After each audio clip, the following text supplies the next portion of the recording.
I believe you have been, Caleb. No, well, we'll see. Thanks for joining us, everyone, for this special webinar. From next week, Shaun and I will go back to broadcasting just to first-year students. But like our mental health one on Wednesday, we're opening this up to second and third-year students too, because it's a very general webinar about careers. We have joining us today. Actually, let's go around and do introductions. So starting with Kat, who are you and what's your role?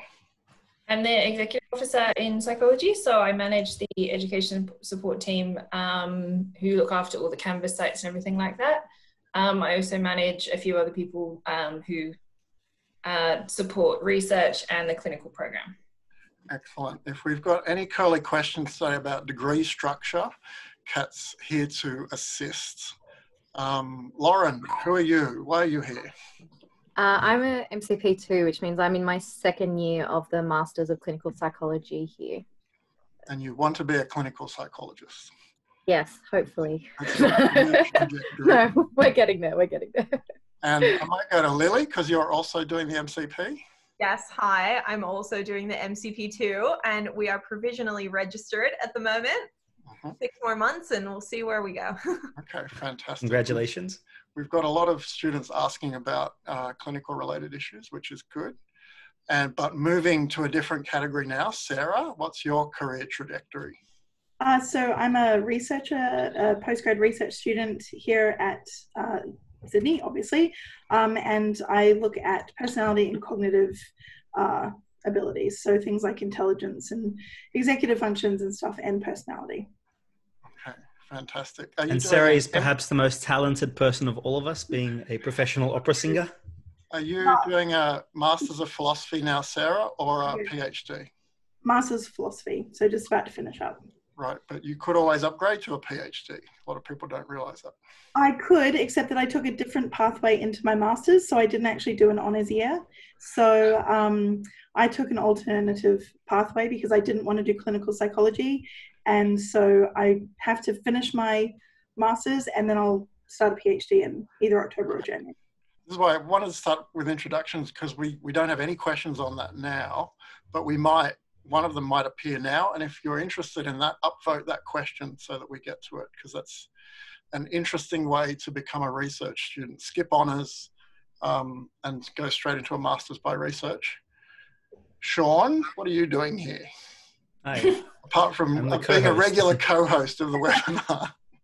I am an education-focused PhD, so I'm in my last few months of finishing my candidacy, and then hopefully I'll get some job in academia. So different perspectives from all of us.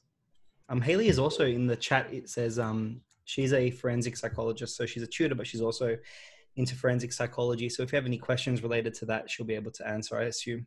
In the chat. Wow. So we've got 7 branches here. Thanks for dropping by, Haley. I was also just going to add, I did my undergrad at Sydney. So my job is also a pathway. That's true. So Kat has studied a bit of psychology too. Are you still studying psychology, Kat? Yes, 4th year. See, so we're all keeping our options open. Let me share my screen so people can start voting on this one just to see who we've got. And while this is up there, your finger might be over the button and you might think, oh my God, what are these things? A psychology minor is 222. 2 first-year units, 2 second-year units, 2 third-year units, or if you don't like first, second, third year, 1,000 level units, 2,000 level units, 3,000 level units. A major is 233, 2 first years, 3 second years, 3 third years. A program is 244, so you're doing 10 psychology units.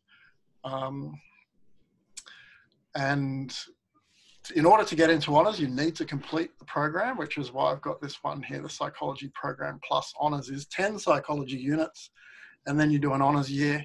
If you're doing a B-Psych, you actually do 255. You do an extra third year unit and honours. So that's the category there. How many people we got? 51 online. Am I correct in all this information, Kat? Yeah. Okay, so this so is far so good. Look, I'd say most people in first year are just doing first year, but there'll be a lot of people doing a minor or just a major. This is just to capture who's watching the webinar right now, where are the questions coming from. So it seems like the psychology program plus honours. Everyone wants to do a lot of psychology, basically. One person is just curious. So that's okay. Hold on. We'll try and make it sound interesting. Oh, people are already answering this one. What do you plan to do after your undergraduate degree? And I'll just let that linger there. Shaun, you wanted to ask some other things, but I won't have time to make them. What did you want to ask? I was interested in how people feel their career trajectories or their study trajectories have been impacted by the coronavirus situation. So I'm assuming some people will be a bit anxious and other people would be maybe optimistic. Oh, that would be tragic, wouldn't it? If someone's changed their dreams just because of this 2 or 3 month worldwide calamity. I think rigidity in your dreams is not always a good thing, though. I think being flexible is a good thing, Caleb. Okay. Change your dreams. We can see there's a lot of people still deciding. Just while that's lingering there, what was Haley saying in the chat about forensic psychology? Well, Haley is probably the best forensic psychologist that I know. So apart from Selena, I know. We'll bring her back in the next few weeks and praise her up. What was she saying about? She was saying that there isn't a forensic stream that is in USYD. So if you want to do a master's in forensic psych, for masters, yes, you need to go to UNSW. Yeah, you'll have to go to UNSW where they have a tram and they're close to Coogee Beach. Oh, it's a terrible place. Why am I biased against UNSW? Because that's where I did my undergraduate and PhD. So my career trajectory was 3 years undergrad, 1 year honours, 3-ish years PhD, and then someone said, oh, we need to get some teaching done at Sydney Uni. And the rest is history. Never did a postdoc. I have never left university, so that makes me the saddest person on the panel. Anyway, we've got a lot of questions now. Just we had our first big-ish mental health webinar on Wednesday, and we were trying to be very polite to our guests and go through and get every single one of them to answer every single question. It was very nice and it was very polite, but we probably got through 3 questions in the first half an hour. So, and then we quickly switched to just someone jump in who thinks they can answer it the best. So, and that will work particularly well today because there are some which are clearly clinical and there are some which are clearly research focused. So let's try and get through as many as we can. We've got, let me check. We've got 58 questions now and rising. So let's try and race through. And just for the other people here, we've never gotten through to the end of them. We've once finished all the questions, so don't worry about it. They were getting really silly. That was when there were 10 people in the webinar. Now we're climbing up to 60. So just, and again, the format that has just emerged is that when the question comes up, Shaun will read it because he has the best reading voice, whereas I sound like a croaky old fart. Shaun will read it and then one of you jump in. You're also their lecturer, and I think that they deserve a break from hearing your voice, Caleb. So my croaky voice. Yeah. Fair enough. Off you go, Shaun. Day in the life of a clinical psych. So Lauren and Lily. You want to go, Lil, or I'll take it? I'll take it. All right. It is like the short answer is it really varies. It really varies. So, for example, like I'm doing a placement at Headspace at the moment. I see individual clients. I have 4 or 5 sessions where I'm one-on-one doing, CBT or therapeutic approach like that. Then I have a case review with the rest of the team at Headspace, or I might have some individual supervision as well. So that's one setting. Whereas I think, Lily's setting was quite different. Yeah, so I was in the psychogeriatrics, so the older people's mental health at St. Vincent's Hospital, and ours was really different. And obviously it's changed a lot because of COVID. But we would basically have a team meeting every week where we would allocate clients. And then we would either, go and see people on the ward with a psychiatrist. We would do home visits. There used to be a lot of groups that we did as well.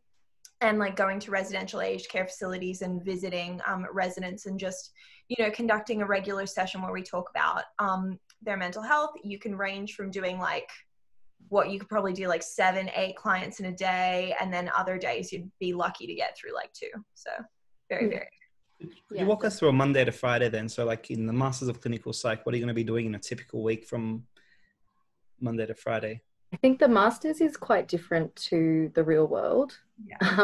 So for us this semester, we have one day, that's our admin day, where we're meant to like do our thesis, catch up on, prepare for sessions, those types of things. You have 2 days at your external placement. So for me, that's Headspace. For Lily, that was psychogeriatric. There's all different ones. Some people are at trauma services. Some people are at, you know, community mental health, in wards. It's very varied. And that'll differ day to day. We have a day where we're in the internal clinic. So we're not physically there at the moment. We're doing it all via Zoom, but that's a more like typical private practice kind of vibe of a day where you see your clients an hour each, and you have some supervision meetings as well. And then on a Friday we have class, and breaks here and there to do webinars. But you say class like lectures, or is it classes in? So it's a lot more workshop focused. Goes for like 3 hours at a time. It's 20 of you in the whole degree, right? So it's a lot more hands-on and a lot more learning skills and practicing things. But this, at the moment, they're 3 hours at a time. Last year we had more class, so you'd have, you know, 3 hours, then a break, then 3 hours, or like whatever. It was class most days a week, and then you slowly transition into clinic 1 day a week or 2 days a week, and now clinic 3 days a week. Next semester, you focus a bit more on research as well. So I think the weekends at the moment we do our thesis. And so what's the workload like? So you're saying weekends for thesis, so is it no time for leisure? I think this semester, like, you're catching us at the most, I guess, pressured time, because this semester is juggling so many different things. The workload to start with, when you're just learning about techniques and you're attending class a lot, it's quite comfortable. And then you pick up a bit of clinical work and it becomes a bit more demanding, but it's still quite manageable. This semester is like, good luck trying to have a job 1 day a week. It's a lot harder to manage everything. And then next semester it eases down a bit again. So the workload varies as well. And it differs person to person depending on what type of cases you have and what type of research you're doing. But it's a full-time job. Yeah. And I think that another interesting thing is that when you start doing clinical work, you will spend a lot more time prepping your sessions, practicing, you know, watching videos of you doing therapy and like overanalyzing absolutely every hand movement that you've ever made. And then as you get more comfortable with it, your like the amount of time that it takes to prep does go down. But yeah, it's a lot. Okay, thanks guys. 14 stuff. people wanted that question answered. Yep. How much does your WAM for your degree matter? Do employers care much? 12 people want to know the answer to it. What? Caleb's. So what is a WAM for anyone who doesn't know? Weighted. That's why we have Kat here. Weighted average mean. Weighted mark. All your marks, average. Yeah, and it's weighted so that the mark from first year is 1 time, second year is 2 times, and third year is 3 times. Good. You get to learn, find your way in first year without the marks mattering too much. Does it appear on your testama? No. Oh, Lauren just nodded. Why would an employer even be able to see it? At UNSW it did, I think.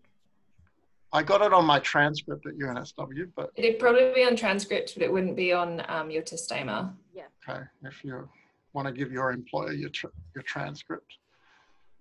It's not generally the kind of thing an employer would look at. I don't think. I think they probably more look at, well, it depends what the job was, obviously, but it might be like chem or what the university was. Or the degree. Or your work experience as well. Yeah, work experience. Unless you're going for like an internship or something and they want to look at your grade. If you're doing law or something like that, I can't imagine anyone looking at it that much. It's not necessarily indicative of anything that would be helpful for an employer to know. And that's what I was going to say, actually, from the research that you can see is WAM isn't very significantly correlated with success in terms of like employment. So it's how good you are at doing courses. Yeah. Yeah, it's very specific. It's very kind of contextual specific. is difficult, highly competitive to get a job as a clinical psychologist after finishing the clinical master's degree. How secure are you and Lauren, Lily, in getting a job after you finish?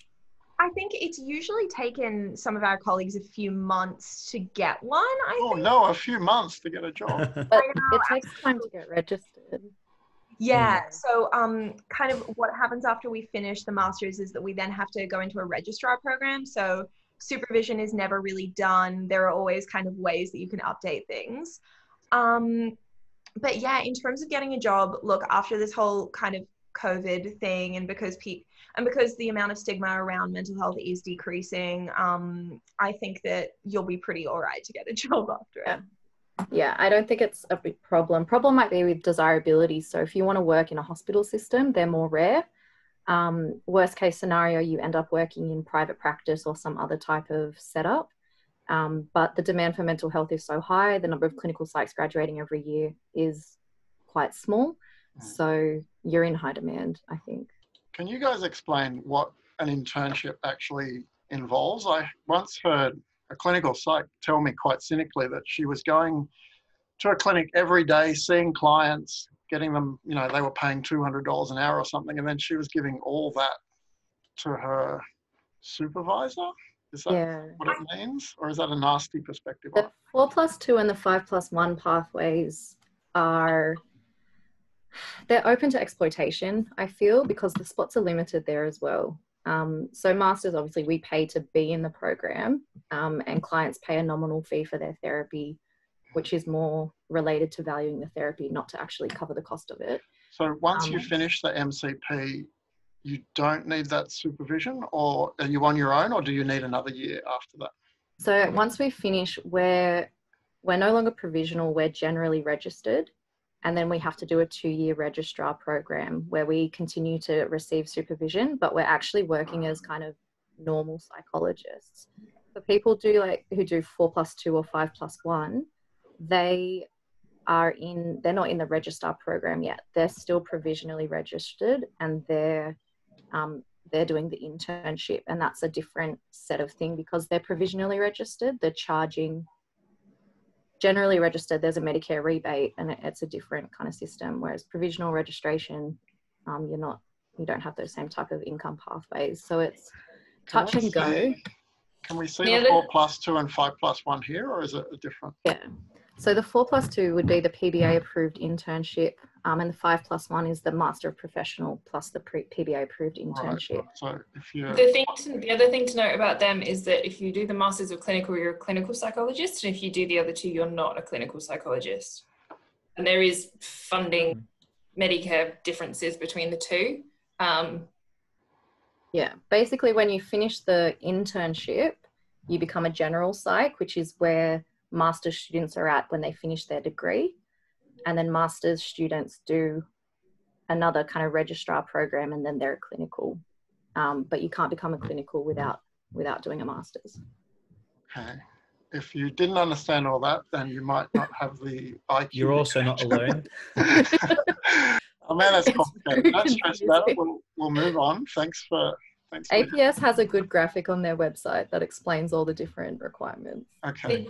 I've got that up actually. Okay. Can you share it after Shaun reads it? Share that, yep. Besides honours marks, what makes students competitive candidates for getting accepted into a clinical master's?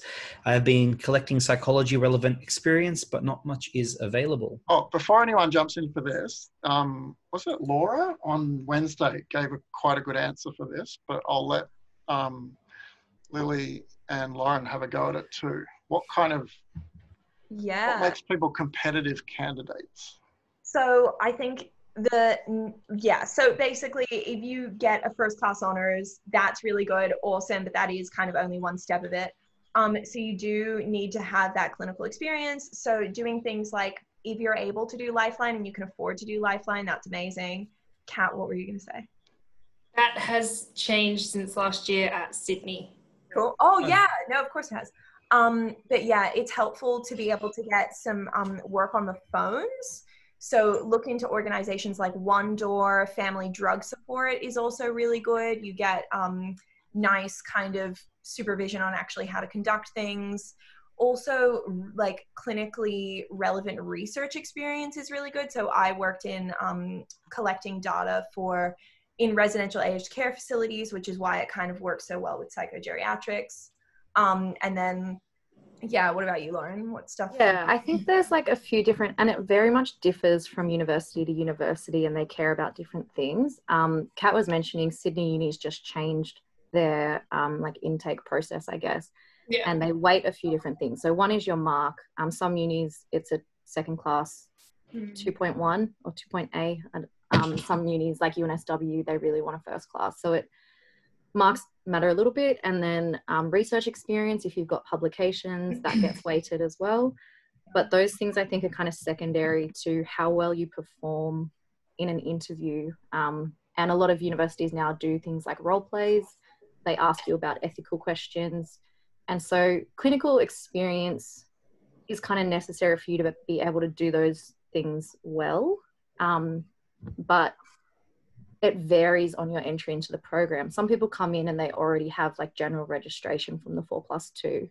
Some people come in and they're fresh out of honours. So it really does vary. And I think what they're looking for is someone who's got a natural empathy, and they can kind of mold in a sense, but also someone who understands what's going to be required and has demonstrated their commitment to that pathway as well. Because, yeah, and so being able to respond effectively in those interview questions has a lot more weight on it these days as well.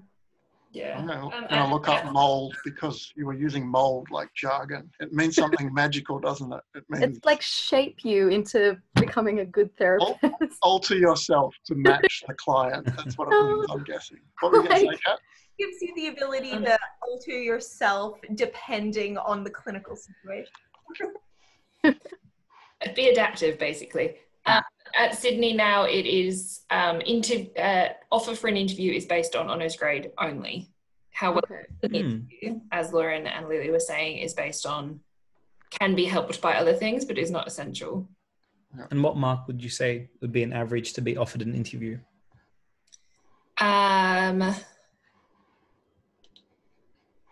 Hard to say. Don't say anything, Kat. That's unanswerable. The average last year was about 84, 85 to be offered an interview. Okay. This one I think is a more general question. Where can a degree in psychology take you other than the conventional career options of clinical, research, etc.? Sarah. So many places. Yay. So many places. I think a lot of people think maybe psychology can only take you to research or clinical kind of pathways, but actually the kind of skills that a psychology degree gives you is actually really useful in a number of different settings. So the ability to think critically, seeing things and weighing evidence from different perspectives and be able to make informed decisions based on being able to think critically is a really important skill. The statistics that we learn throughout a psychology degree, particularly as we sort of start doing our own research as well, is really useful, not just in a mathematical sense, but also being able to understand what to do with data and being able to understand what different analyses are telling us about that data. Also, project management is a really good skill to have learned, especially if you are taking your studies into a postgraduate level. Being able to manage multifaceted projects that have multiple contingencies over a long period of time is an extremely valuable skill that not a lot of people can actually master well. So being able to have those skills is really good to get into things like project management across a wide variety of industries: IT, manufacturing, international trade, finance, law, pretty much anything you can imagine. Change management is a huge thing as companies try and restructure at the moment. So being someone who's skilled with being able to understand how people might react to change and how people don't like change, and being able to manage expectations around that is a really good skill that you can learn through doing a psychology degree, and the things that come along with it. But also, something that I think is really cool is that, and I'm not eligible because I'm a Kiwi, but the Australian government's ASIC department, a psychology degree is a highly sought after degree to have if you want to become the next James Bond. Australia style. So what does ATSIC, can you tell everyone what ATSIC is? So I think it's called the Australian Securities, someone has to tell me the other two letters. Intelligence Commission thing, I That's think. The men in black, nasty people who are spying on other people and arresting them. And yeah, pretty much. So you can be an analyst. To be your career. Or in policy as well, like policy creation, if you want to go down the government route, like Sarah's saying. Exactly. Yeah. Can I interject something? Because Kat hates it when I say this, but like Kat and Edwina are the perfect examples of a really successful career that you can have as finishing a psychology degree. Like Kat's she's extraordinarily good at her job. So is Edwina. And I think that's helped by the fact that you guys did psychology. Wasn't it? Helps you understand psychology students, does it, Kat? Mm-hmm. It didn't actually. Sorry, just to interject. I did. Yeah. She doesn't like it, but she's very good at her job. And I didn't know Edwina. Edwina's our school manager. I didn't know she'd done a psychology degree too. She didn't. She did philosophy of science. There you go. At UNSW though, so you should still like her. We were going to do we had a grant, I think we still do, to do a workshop for students that want to gain something outside of research or clinical psych. And so the ones that we've got listed here for the grant were educational, project development, like Sarah said, coaching and organizational psych, forensic psychology from Haley, and health psychology, and the last one, market research. But that's Voodoo Town. Don't go into advertisement. How is that not as bad as being the secret police? Market research is worse. If you go into advertising, you could do public health campaigns, something like that. You could actually do some good with your skills. While you're answering that, Sarah, I actually put up some screens with a few more ideas for everyone too. But we will move on because there's a question here for research peeps. What's the average day in the life, like general hourly breakdown of activities of a psychology researcher? Granted, it would vary day to day, but the most common type of day, I guess. It's funny because it's Caleb and I, and Caleb does not have a traditional research life. Well, I'm not going to answer it. Sarah and Shaun, what do you do every day as a researcher? I'll let you go first, Sarah. I was going to let you go first, Shaun. Well, first I start with coffee because coffee is the elixir of life. So that's the most important beginning of every day.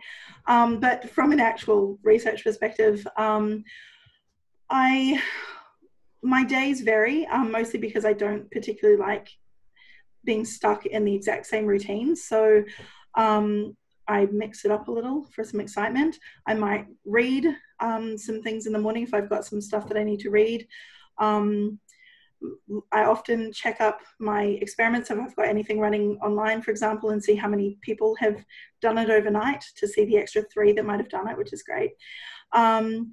Or I might do some data analysis. I generally have like a writing group on a Friday that myself and some colleagues get together and spend about 3 or 4 hours writing together, which usually the first hour is chit-chatting. But pretty much the main things I suppose that I do is I read a lot.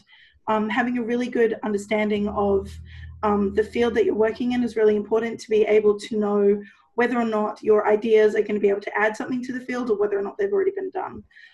So a lot of reading and a lot of different branches as well. So not just my own individual field, but as many fields as I can to kind of see if there's anything in those fields that's related that I can use. A lot of writing, a lot of reading, and a lot of talking. Like, talking is really important. The way that I, for me personally, can think through ideas is to talk to other people and feed off what they think about it and get more ideas and share more ideas and kind of get other people's perspectives on what I'm thinking if it's a completely ridiculous idea, which is really good. I spend a lot of time talking to my supervisors. And also I teach. So I'm a tutor with Caleb and Shaun. I also like to spend a lot of time with my students, teaching them. Marking, unfortunately. And marking. I'm much more introverted than Sarah. I'm not part of any groups. I just stick to myself and do my research. I will add just to Sarah, what she was saying is I'm a little bit, you're in the final few months of your master's? Yeah. Is that right, Sarah? Yeah, and so I'm in the PhD, which is very similar. So lots of analysis, lots of coding. And I'll say that most of it is planning, and there's very, very small parts of execution. So most of it is planning a grant, planning the next project, planning what analyses you're going to do, planning the publications. And then a very small part of it is then actually doing stuff. So coding and then data extraction. And like Sarah said, that means a lot of reading, a lot of analysis, and it's a lot of waffling, to be completely honest, as well. So waffling with ethics, waffling with grant applications, and that's part of the awkwardness, I would think. So I think Caleb agrees with this, which is probably the most awkward part of research, is when you're trying to up your own research, when you're trying to sell your research as if it's a product. You know everything that's wrong with it, but you've got to pretend that it's perfect and sell it and promote it. Now, Lauren, you might have heard a few moments ago mention she has to do research too, and same with Uli. But I just want to repeat a question. Sorry, I know we've got enough questions. We've got 71, but someone during our Wednesday webinar asked this question, which I thought was really interesting. I don't like statistics. I'm not very good at maths, but I want to be a clinical psychologist or a researcher. Can I do that in psychology and somehow avoid statistics and maths? So let's go around quickly. Lauren? Oh God. Lauren. I'm actually doing a qualitative thesis. I know, and I'm actually from a math background, so it's like disgusting, but it's possible. There's a couple of people in our cohort who like can't stand math, don't want to even do research, don't enjoy it. And I think the thing is, it's really important as a clinical psychologist to understand how to use the evidence base, and it's not something to just brush aside and not care about. But it is possible to do your master's in a way that doesn't rely on complicated statistical procedures, whether that's doing like a qualitative study like what I'm doing, or like Lily's doing a systematic review. So there's lights at the end of the tunnel, but you needed maths and stats to get there, didn't you, Lauren? Yeah, definitely. Oh, Sarah has something to say. I do. I want to add to that, because I could have written that question myself in first, second, and third year. And the reason being that I came back to university as a mature age student, having not done math for a really long time, and having never done any kind of statistics. And it was terrifying, so much that I put off every single unit of study that I had to do as part of my science degree that had anything to do with math until actually the last year of my undergraduate, which in hindsight was extremely stressful and not very smart. However, it is what I did. And what I actually found is that as soon as I started to stop letting the, I suppose, anxiety of the math aspects and the statistics aspects mess with me too much, as I tried to find the things that I liked from it, I started to see that actually there isn't really any of this without statistics. It's super important. And actually, if you think about it, it's actually really exciting, because everything that we know and everything we discover and everything that we learn about anything to do with psychology comes from statistics. It comes from understanding what someone is saying or what some data is saying that someone has input. And it's kind of an exciting thing to see answers in numbers, which is scary at first when you don't feel comfortable with math or you don't feel comfortable with statistics. But actually, it does get kind of exciting to do statistical techniques and different analyses and try and see what the data is telling us. And everything we know comes from that. So maybe try and find a way to reappraise that fear of the math or the fear of the statistics into something that can be a little bit more exciting. I know it sounds a bit lame and I probably sound like a bit of a nerd, but it is exciting to see what the data is going to tell us and what questions it might answer and what more questions it might lead to. And that all comes from an understanding of what that data is saying, which comes from an understanding of some of the statistical techniques. So keep at it. Yeah, and it's always lovely to have Sarah or someone else here, because Caleb and I are both harsh people. And so when Caleb and I are just there, I feel like I need to be less harsh to account for Caleb's Ramsey style of teaching. But now that Sarah said the nice bit, I want to say that my least favorite thing from the 70s, 80s, and 90s in education research is this idea of learning styles. And I still hear it today, right? There's been 20 years of research. Learning styles aren't real. You have preferences, that's sure. Maybe you prefer English over maths, but there aren't learning fears styles. and anxieties, as Sarah said. Yeah, exactly. But that's not something that prevents you from learning. That's an emotive thing. It's not a cognitive, it's not an educational thing. And so you can learn stats. You should learn stats for several of the reasons that Sarah said, and not learning stats will handicap you. Yeah, this has been a terrifying week because we had, was it Mike Pompeo from the White House accusing China of making the coronavirus without any evidence whatsoever. If you just have rhetoric and you don't have numbers and hard evidence, whether it's qualitative or quantitative, then you become a dangerous person. It's a real worry that powerful people are ignorant now, but hopefully they won't be there for long. Unfortunately, we need numbers and evidence to make sense of each other. Otherwise, we would live in a very scary place. So, especially as humans are shit at appraising anything. That was my question from Wednesday. I didn't mean to divert us so much, but Before I read the next question, I will say that there was no Lauren in our previous webinar. There was Nadia, Astrid, and Miranda. So just to not insult one of those three, there wasn't a Lauren. I don't think. I think Lauren is in this webinar. Nadia and Miranda and Astrid. Oh, so it was not what? And Astrid, yeah. So, Nadia is actually she's one of those ones who was scared of stats, and I think she's been very well supported and is kind of having a similar journey to Sarah and realizing that it's the good in it. And I think Sarah's completely right. Changing your mindset is part of the data is glorious. I think there's a Reddit thread. Data is beautiful. It is.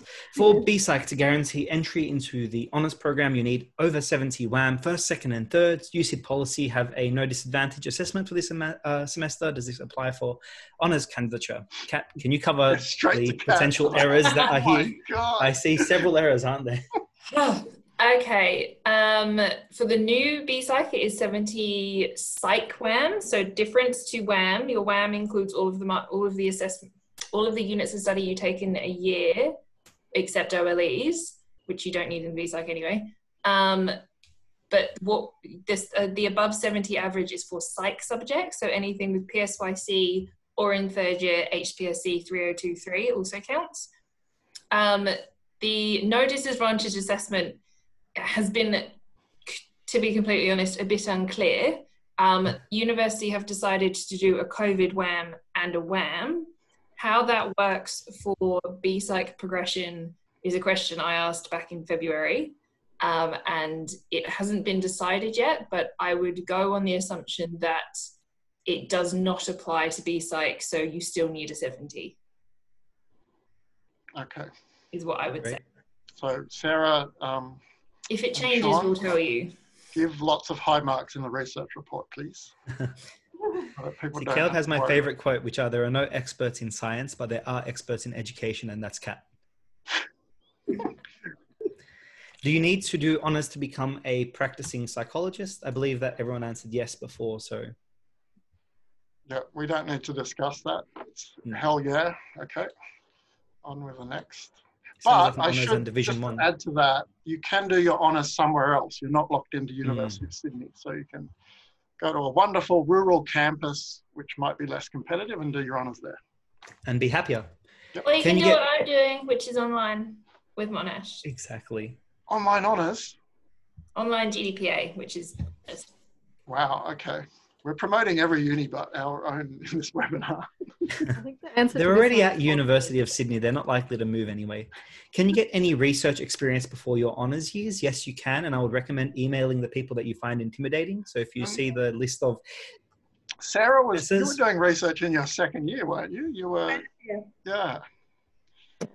Yeah, just email people. Ask them if they need any volunteers. Put yourself out there. But don't send out a general email, because I see lots of those. Actually, go to our website and find a lecturer or an academic who's doing research you're interested in. And is that how you got onto Damien, Sarah?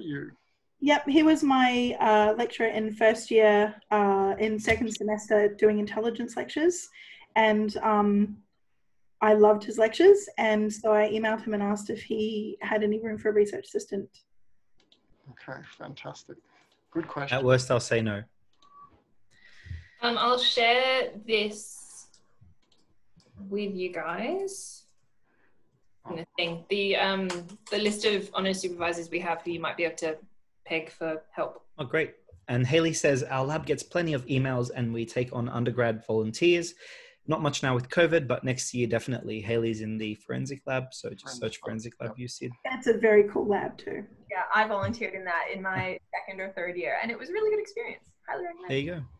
I have so many research. Oh, and also I forgot we have summer school, the summer school projects, right? So you can also go through that if you want to. So that's a project with researchers that you get paid for.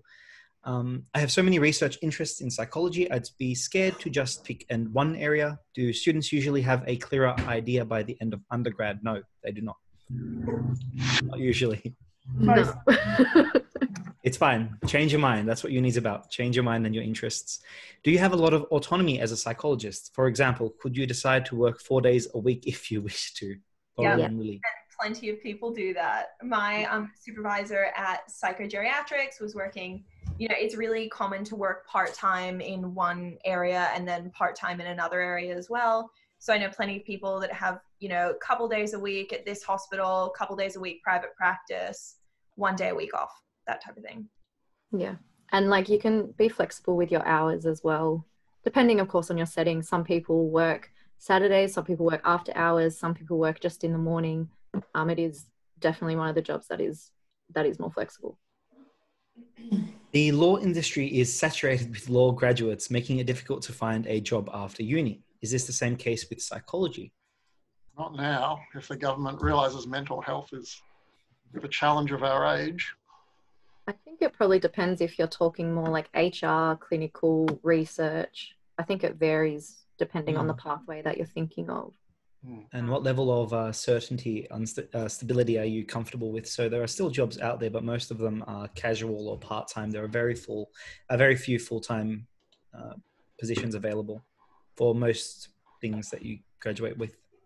But is it like law where there are millions of psychologists? No. I don't think so. I'm not sure if are they saying clinical psych though? They are saying psychologists in their general. And there might be saturation with psychology. There are too many people at uni. With psychology, you get the gridlock comes in how many people get into honours and then how many people get into a master's program. But once you're in a program, you're getting a job, I think. Okay. So the bottleneck is much earlier. Mm-hmm. Once you're a clinical psychologist, what's the career progression after that? That's a great question. Thanks, Lily. Where do you go? It's super varied. So some people return back to academia. They love to still do research.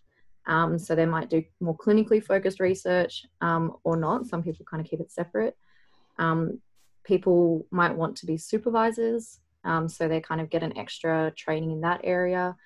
But it really depends on you and what you want to do. There's so many areas and trainings that you can specialize in further. So some people are really anxiety researchers. Some people focus on eating disorders. Some people focus on trauma and those types of things. So it's up to you to kind of choose what you want, what work you want to do and chase that. It's really depends on that. And I think some people are happy to just be clinicians and there's no further upward trajectory that they want to follow. Some people want to be a practice manager and run their own practice, or they want to be head of a ward in a hospital. Some of our supervisors are on the board of this or that, or are working in policy. So it's kind of the sky's the limit, and it's really up to what you want to dedicate yourself to. Which pathway is preferred by employers as a clinical psychologist? 2 years master's or honours plus 2 years supervised experience. Does masters provide a great deal more opportunity overall? Sounds like you're not going to have trouble finding work either way, but Laura and Lily? Yeah. Do you guys have an idea? Yeah, I think the master's does offer more opportunities overall, just in terms of, like financially as well. As soon as you kind of come out of an MCP program, you end up being in a better position than if you were to do the 4+2 program.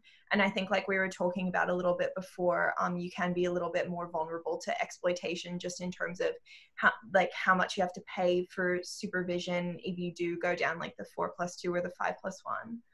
I think it's important to clarify in that question that you can't be a clinical psychologist without doing masters. Yeah. And it's preferred from for your own self and from employers, because you can charge more and get more government funding as a master's person. You also have more experience and ability to deal with more complex cases. And there's some kind of positions where they really want you to have a master's or a PhD before they'll kind of even consider you for some more senior kind of positions. Great, thank you. So does the university's reputation matter for getting jobs in academia? Does it matter more where you did your honours, master's, PhD, postgrad than where you did undergrad? Jobs in academia. Well, the important thing to distinguish here is that university schools have varied reputations. So just because it's a really well-known university, it's the School of Psychology's reputation that you need to be interested in. Can I take a step forward though from this question? Because I think they're viewing it too generally. All the research suggests that it's the people that you're working with and collaborating with that predict your long-term success in academia. So rather than go for the university with the best reputation, go for the group that you want to work with the most. Yeah, so Shaun's thinking about this, even at a finer grain, even below the school level, is there a research group within that school that seems to be very successful? Exactly. Hone in on them, get associated with them, you're more likely to get a job. Was your chosen pathway what you expected? Was it harder? Was it better? Did you romanticize it too much going into it? Okay, everyone gets 10 seconds. Yeah. Kat, did you romanticize your career path? We leave the question up. Yeah, leave the question up.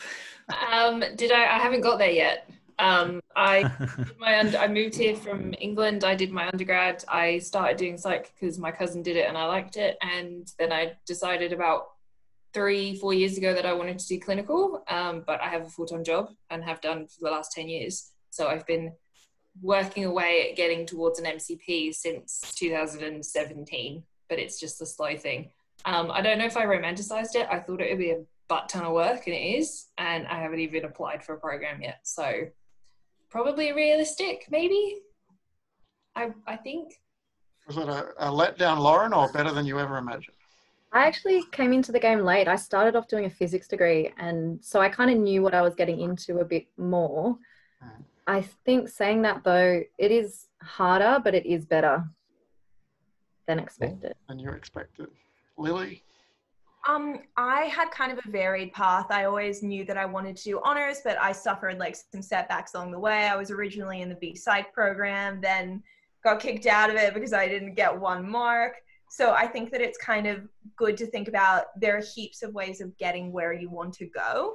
I never expected that I would be in the USYD master's program, but I worked really hard, and it's like the amount of supervision and stuff that you get is amazing, and I really enjoyed it, and I wouldn't trade it for anything. Sarah? Well, Sarah and I have spent 2 hours talking about her career path. It's extraordinary. It's the most extraordinary career path I've ever heard of. Don't worry, the 10-second viewers, I love it. I didn't over-romanticize it. There are bits that are hard. There are bits that are really hard, but there are bits that are just, that make any hard bit seem totally fine to cope with. I love it. Everyone's answered it, Shaun, by just how many times they changed trajectory or changed their minds. Yeah. How's that been for you? Or have you always known? Well, I've always known, but my family wanted me to get into medicine and be that kind of doctor, and I didn't want to do that. So I was in that field, then completely switched after about first year in medical science. So I finished that degree and tried just to get into honours in psychology. So it's okay to change your mind. It's okay to reevaluate your position. Yep. It's a form of self-discovery. You don't know what you're good at yet. You don't know what you're going to love. So true. And can I say we should bring on Sarah, because Sarah started as like her family were missionaries. Then she was in Africa. Then she became an opera singer. Then she came back to uni after. We don't have time for lifelong marriages. We've got 9 minutes. Not now. But I mean later on. And you guys should ask for her to come on again so you can hear her life story and tell us your story. It's fascinating. What happens if you don't get into honours but want to become a clinical psychologist? You try again. Do a GDP. Do an honours at another university. Do an honours equivalent at another. Kat has an answer. Sorry, just as an aside, as mentioned previously, I'm doing the GDPA, which is the Graduate Diploma Advanced. Yeah. I'm doing it with Monash because it's online, so it's flexible. There's 2 things, is that to get into the GDPA, you do still need a 75 average in psychology, but they do offer another pathway, which is if you're close to that, you can enroll in 2 units. You have to pay for them up front, but if you do well, then you can enroll in the full program. So if you slightly miss the mark getting into the 4th year off the bat, they let you kind of show how good you are at 4th year subjects, and you can try again. Why have I got the logo behind me when it's more Monash propaganda? It's just it's an alternative pathway to an accredited 4th year. There are lots of options. Lots of options. And maybe at some point, I've probably said this in a prior webinar, but the people I've known in life who know what they want to do, they end up getting to do what they want to do. It's all about persistence. You will get to do what you want to do, where your passion is. And at some point, you do have to have a realistic discussion. Like if you're getting 50s, then you're probably not going to be able to slide into honours, but maybe you could try harder, I guess. I'm not sure. What advice would you give to yourself if you could talk to your undergraduate self? I know the answer to this. Start the research report earlier. Don't overthink it. Break up with your ex earlier. That's what I would say. Oh dear. No, don't overthink it. And the things you like. Just make sure you focus on the bits that are good, because that's the reason you're doing it. Invest in Zoom. Talk to your lecturers when you don't know stuff. I would also, I don't know if this is controversial to say, but I would also say that if you don't know what you want to do at uni and you aren't enjoying it, it's okay to not be at uni straight away. It's fine. Just have a break. Have a year out, do something else, figure out what you like, because otherwise you're just wasting a hell of a lot of time and money, and then probably end up changing degree and doing a completely different one anyway. So like, give yourself time to figure out what you want to do if you don't know. Yeah, I think your health's more important than your grades. I don't think I'll get the marks, but I want to be a clinical psychologist. What other avenues? I already covered question. that. What's the pathway for graduate diploma students? Thank God, covered that earlier. That's great. No, really? the graduate diploma. Is that different? It is different. The graduate diploma is basically the 10 units that make up the psychology program. To do it, you need to have done 1st year psych, and you need to have a degree in something else. So people who already have a degree in like commerce or whatever, and you just do the 10 psych units that make up the program. Yep. So once you've done your 1st year or 1st year equivalent, you then, it's different to other students in that you're only doing psychology units. Yeah, but you have to have an undergraduate degree in a different field. Yep. Fascinating.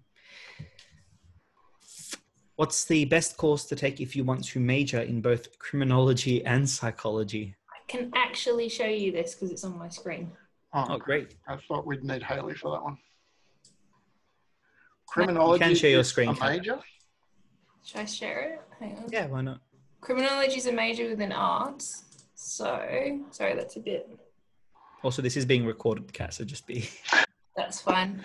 So this is the psychology program in light blue and the criminology major in a Bachelor of Arts degree. So your table A major is criminology, and they're the units you have to take, and there's some information there. And then you've got the psychology program and the OLEs and the other things you need for the Bachelor of Arts degree. So that's what that is. Just to make it a really useful answer for absolutely everyone, if someone has another major and wants to see if it fits with our psychology program, whereabouts would they go on the university website to find information like that? The handbook is where you would go. It's somewhat jargonistic and hard to understand, but one thing I would say is that you can't fit the psychology major into every degree. It's only in a certain number of degrees that you can do that in. Okay. So if you want more information on that, email Psychology Education and my team will get back to you. Okay. Great. Excellent. I'm so glad we had Kat on today. It's very good. Yeah, exactly what I was thinking. When someone says you can go into HR through psychology, what does this mean more specifically? Nasty things, firing people, doing dodgy personality tests to recruit people. Sorry, I'm the wrong person to answer this question. Does anyone have a more positive response? I could give a more positive answer, I suppose. So some HR, depending on what industry you go into, a psychology degree might be enough to start at an entry-level kind of HR position, at which point you ideally should be looking at either doing some extra courses or teaching yourself or something, legislation relating to HR. That's really important to avoid having to go to Fair Work by making bad decisions as an HR person.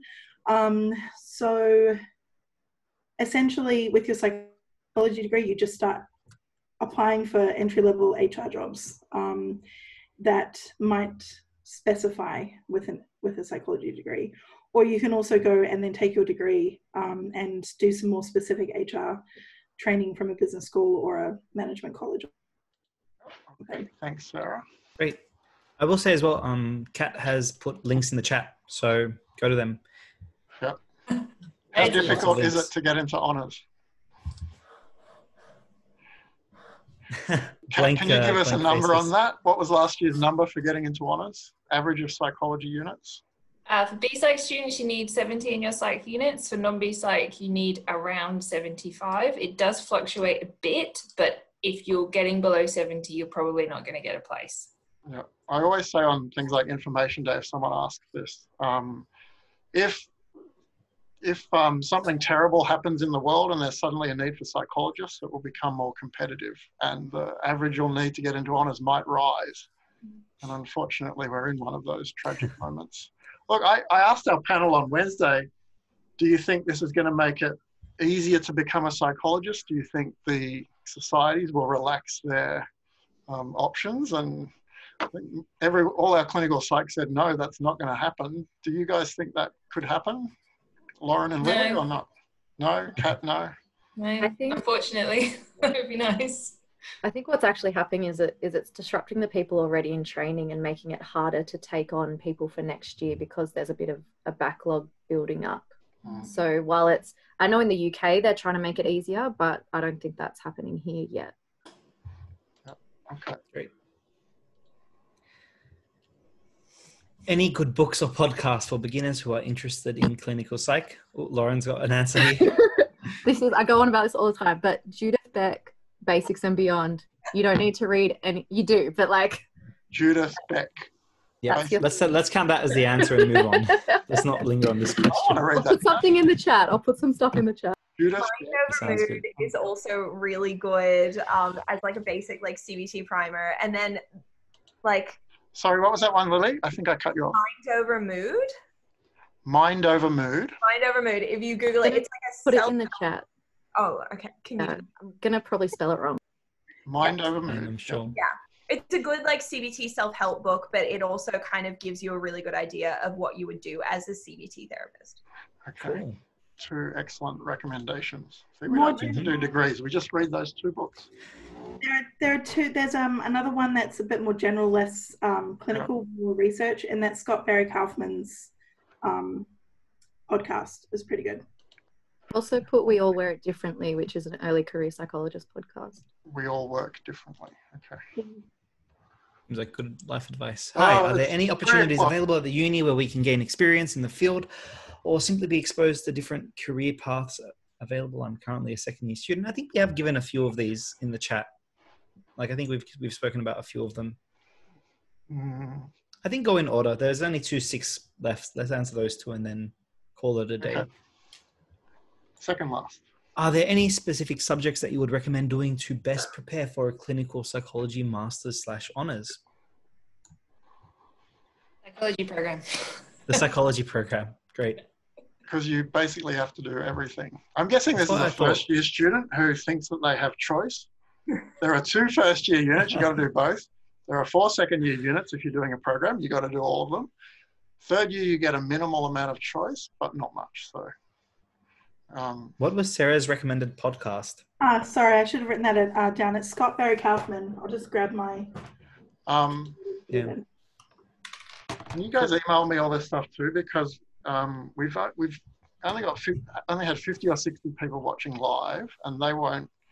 The chat doesn't go on the recording basically. So you can download it as a file. I know I can download it, but I'll pop this up on YouTube. So maybe I'll put it in the YouTube notes. All the useful stuff we've been sharing. Great. And the last question. What are the options for continuing psych once you have finished a Bachelor of Arts majoring in psychology? Honours, or noting you need to do the program, not the major. You can do honours if you got the grades. there is the Bachelor of Advanced Studies non-honours fourth year, and we do have some 4,000 level psychology units developed in that, primarily in the coaching space. So they're starting this year, next year. So if you didn't want to do honours or you don't get the marks to get into honours, you can do the non-honours BAS coursework pathway to just learn more about psychology. Or I suspect they might not have room for the program because it's tough to fit things in everything. You like one more, Caleb? One more question? Shaun always does this. So, okay, one Always more. one more. It's like I playing feel like a poker they've machine. You just hope the next one is going to be, why is Shaun so wonderful? Is working as a clinical psychologist ever... See, Caleb, you always go to the next question. This is such a good question. Is working as a clinical psych scary? Does it compare to working at something like a crisis line such as Lifeline? I think that's a great place to ask Lauren and Lily and end the tutorial, the webinar, sorry. Sometimes it can be scary, especially when, you know, you're an early career psychologist and someone puts you on the spot, or they like question a technique and you're not 100% sure how to do it. It can be scary. And we have, you know, there have been times where you've had to do some mandatory reporting, call the mental health access line. I think we had to have someone admitted to hospital. So there are times where it is scary. But I would say, you know, with every step you take in learning more and getting more supervision, things get less and less scary. Yeah, I think you're never alone. Even when you've had something that is kind of terrifying, there's other people around you. It doesn't just fall on you. So you're well supported, definitely. You're never alone. That's a good place to end it, I think. Okay. Thank you so much, everyone. Thanks, Kat. Thanks, Lily. Thanks, Lauren. Thanks, Sarah. Thanks, Shaun, again. This is probably our 14th webinar. Can I add one thing? Yep. If anyone has questions about stuff, if you email psychology.education@sydney.edu.au, they can either answer your question or put you in touch with people who can. Psychology. I prepared some websites. Oh no, I didn't, just the one. Let me share this one. This is on Bachelor of Psychology. So this is, and there's also a link here I can see.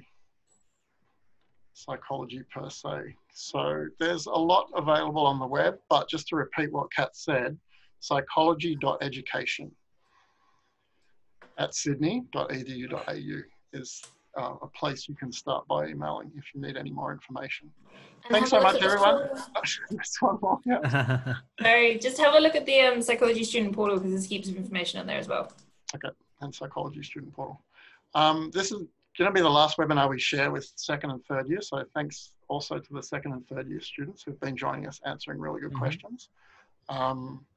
And thanks everyone for joining us today. I hope this was helpful, or at least started people thinking about possible careers.